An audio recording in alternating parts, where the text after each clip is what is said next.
Welcome to Hollywood Unapologetic. My name is Orlando Delbert.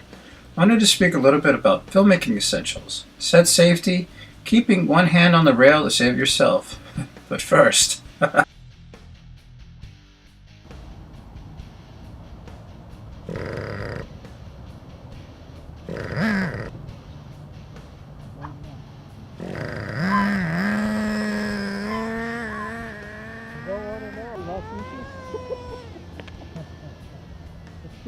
that was little Rocky Pacino chasing my friend's gas-powered RC car over the weekend.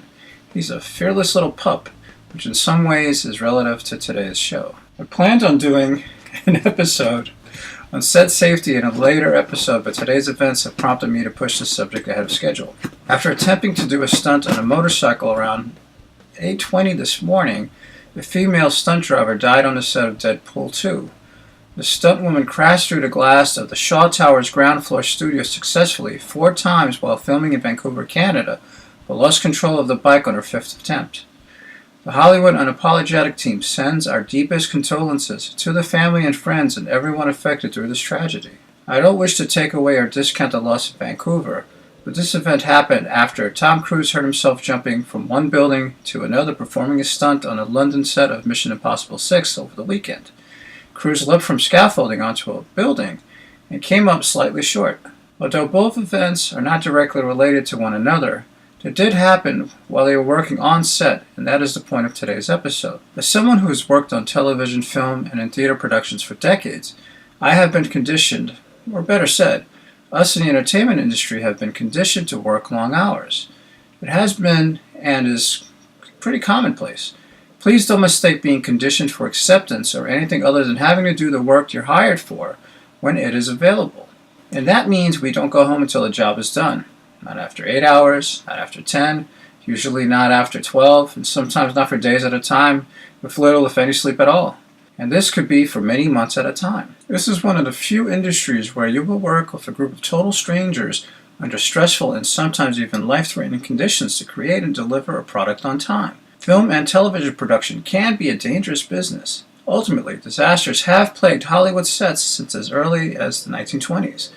Half of all film-related casualties and fatalities to casting crews are associated with stunt work where timing is critical, and all too often, budgetary factors drive demanding schedules and sometimes compromise the safety on those set. This is why there are often many comparisons with military operations because of these factors and an exact attention for detail for delivery. While a large majority of you watching this may not be directly involved in any stunt work throughout your time in the Hollywood trenches, things still do happen, and in many cases are entirely avoidable. And this next story is relative to many of you. On February 20th, 2014, 27-year-old camera assistant Sarah Jones lost her life when a train struck her during production. 42-year-old hairstylist Joyce Gillard and another crew member were also injured shooting the independent biopic about Greg Wallman. Director Randy Miller moved the shoot from the land besides the Altallahama River in Wayne County, Georgia, onto a narrow trestle which is still used by trains. While crew members were on the trestle, a voice shouted to the crew that they would have 60 seconds to clear the track if a train appeared. The track's owners, CSX Transportation, had denied the production company permission to shoot on the tracks on 2 occasions. The film's director, Miller, producers Jody Sevin and Jay Sedrich, and the first assistant director, Hilary Schwartz, have been indicted in criminal proceedings and pleaded non-guilty to involuntary manslaughter and criminal trespass. Miller, Savin, Sedrich, and other individuals and entities associated with the film have several civil suits filed against him. Miller was charged with criminal trespass and involuntary manslaughter on March 9, 2015, and is the first filmmaker to go to prison for a film-related death after negotiating a plea agreement with the district attorney for 2 years in jail and 8 years probation. My deepest condolences to Jones' family. You have our sympathies.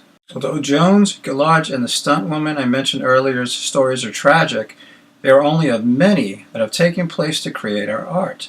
The first production-related death occurred in 1914 during a scene for the motion picture Across the Border. 16-year-old actress Grace McHugh drowned, and cameraman Owen Carter died trying to rescue her. In the course of the next 100 years, more than 80 people have died in 52 accidents while filming in the U.S. 2 cases resulted in indictments, but none of those were ever convicted. There are many stories, some of which are not discussed publicly for fear of lawsuits. Others are more easily found. One example, during production of Attack of the Killer Tomatoes in 1978, a helicopter crash occurred while filming, and it was unintentional. Fortunately, actors Jack Riley and George Wilson were not seriously hurt in the incident. Both actors ad-libbed the remainder of the scene, and the scene is in the final cut of the film. A former friend was a cameraman, and he told me how scary it was for him and the crew as the helicopter's blade flew just above him and the crew's head. You can actually get a glimpse of it in the film. This is one example of the many helicopter crashes that have occurred during production. The 1980s in particular were by far the deadliest decade for helicopter crashes on movie sets, accounting for all but 5 of the 31 helicopter-related film and television production fatalities in the last 34 years. In fact, since 1980, 33 film and television crew members have been killed due to helicopter accidents. 14 in the United States and 15 more for American production companies shooting abroad. In 2 of the crashes alone, 9 people died while shooting in the Philippines on productions for the same production company. Helicopter crashes have taken more lives on film sets than any other type of accident in modern times. The most well-known helicopter accident occurred in the early morning of July 23, 1982, while shooting out at Indian Dunes, some 30 miles north of Los Angeles. A mistimed special effects explosion brought a low-flying helicopter crashing down during the filming of The Twilight Zone, the movie. The helicopter crashed actor Vic Morrow and 2 children. I know I'm not going to get their names right. Akai Din Lei and Renee Chen when the helicopter came down on top of them. John Landis and 4 other co-defendants were charged with manslaughter but were not found guilty by the jury. Another example many may not know about, over 70 members of the cast and crew were injured during the 11 years of production for the 1981 release of Roar. Cinematographer John Dabon had his scalp lifted by a lion, resulting in 220 stitches. Assistant director Doran Kapoor had his throat bitten open. His jaw was bitten, and one of the lions attempted to rip an ear off. He was also injured in the head, chest, and thigh. Actress and producer Tippi Hedren received a fractured leg and had scalp wounds after an elephant bucked her off its back while she was riding it. An incident that can be seen in the film with Hedren left her with 38 stitches from a bite on the neck by a lion. Hendren's daughter, Melanie Griffith, received 50 stitches to her face after she was attacked and was fortunate enough to not have been disfigured. Film director and Hendren's husband, Noel Marshall, was diagnosed with gangrene from being attacked so many times. In an incident in 1979, a cheetah clawed him. This occurred while protecting the animals during a brush fire. All the animals were evacuated. John Marshall was bitten by one of the lions and needed 56 stitches. Out of all of the tragedies and loss that have happened during production, this one really upsets me the most. The Conqueror from 1956. Exterior scenes were filmed on location near St. George, Utah, 137 miles away from the United States government's Nevada test site for extensive above-ground nuclear weapons testing as part of Operation Upshot Knothole in 1953. 220 people worked on the film location. 91 of them have developed some form of cancer, and 46 had died of the disease by 1981. Director Dick Powell died of cancer in January 1963. Actor Pedro Armendariz was diagnosed with kidney cancer in 1960 and committed suicide in 1963 after he learned his condition had become terminal. Actors Susan Hayward, John Wayne, and Agnes Moorehead, wow, I'm having trouble today, and Agnes Moorehead all died of cancer in the 1970s. Actor John Hoyt died of lung cancer in 1981. Accidents happen on television productions as well. While filming a military-themed Discovery Channel television show on February 10, 2013, cast member Michael Donatelli, cameraman Darren Ryderstrom, and pilot David Gibbs were killed when the helicopter they were in crashed around 3:40 in the morning in an open field in the Polsa Rosa Ranch in Acton, California. In February 2013, director John Driftmeyer and a pilot were killed while filming aerial footage for the Discovery Canada series Dangerous Flights. Their small plane crashed. The family of Terry Flannel, due to the pyrotechnic stunts accident, filed a wrongful death suit against Discovery Channel in June 2013. The accident occurred on the set of the World War II themed Brothers in Arms pilot.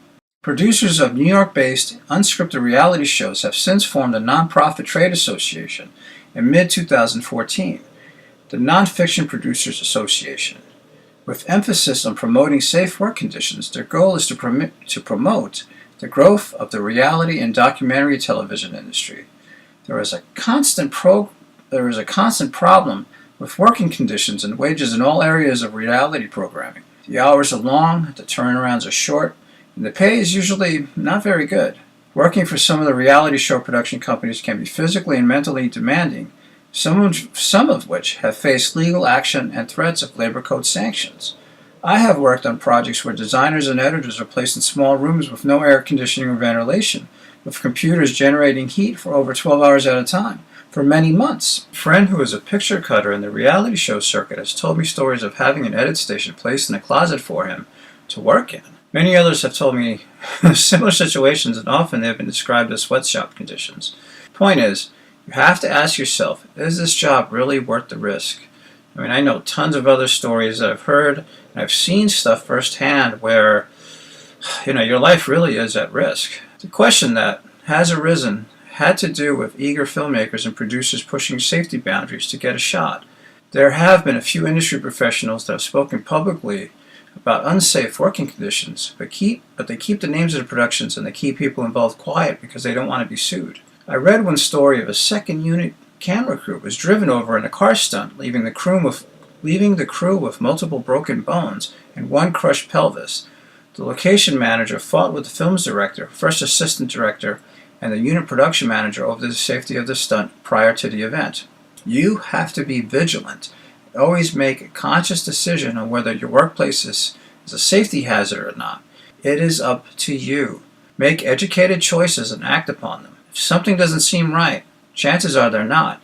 Don't be afraid to ask questions and point out something that may be out of place that can cause injury or loss of life. On productions that don't have location managers, expect there to be some possible safety concerns. Production managers have their eyes on everything that goes on and are the eyes for the director. Be mindful of what is said by the first assistant director during safety meetings. They have command of the set.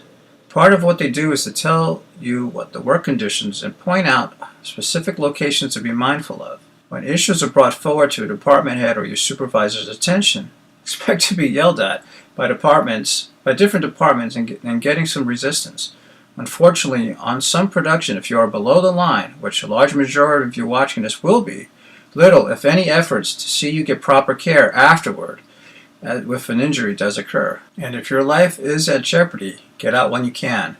You have to ask yourself if getting a shot is worth the price of someone's life or the life of yourself. On some larger productions, especially when they are involving unions, you will be required to have safety training. Keep your eyes open so you can live another day. Remember, if it's not life-threatening and no one has died today, it's truly not that important. A friend of mine used to say that to me all of the time while working together on a very stressful production. I consider that one of the best reminders I've ever received to hold on to every day. Before we wrap up, I'm going to give you a little something to think about. Please consider what I offered you today and consider what your role is as a member of a new generation of content creators. And feel free to take advantage of other members of the New Hollywood Generation community. We are all here to grow together and to help one another. As members of the New Hollywood Generation, take the time to assess what your short-term and long-term goals are. Create a timeline of where you are today and where you would like to see yourself in a year, 2 years, 5 years, 10, professionally, financially, and personally. Do your research and learn what you can about technology and distribution outlets, contracts, and of course set etiquette and protocols. All of these things are important and to help make you of value to others in the industry and to yourself. The lessons learned as a content creator can help build leadership qualities and an entrepreneurial approach to life. The process will help you build structure and the discipline needed to truly be a success. Use this information offered in this episode and series as a first step towards creating the tools you will need so that you can protect your integrity and yourself better. And don't forget to have fun with it. Making a film takes a lot of effort to see all of the way through, but definitely can be worth it. Your experiences stay with you for the rest of your life. Make your plan, take a breath, go for it. You can do it once you believe you can. The world is greatly influenced by what is seen on the screen and heard on the radio. Let's be the new Hollywood generation. Let's give them something that will drive everyone to do something bigger and to make a positive difference in this world. We are all in it together. Each and every one of you is an important part of our future. You're important to the lives of those who surround you. You're important to your communities. You're important to our industry. No matter what, remain focused on your goal and remain optimistic. Never stop believing in yourself. Always remember, you are the key to your own success. Take a breath, move forward. Together, let's create a revival, a resurgence of Hollywood, and bring back the auteur de cinema. Be an active part of the new Hollywood generation. You are a representative of the new Hollywood generation. Please subscribe to our channel and share. Follow us on Twitter. Interviews are coming. Don't forget to check out our videos, our other videos in the series, and follow the link below to check out our swag.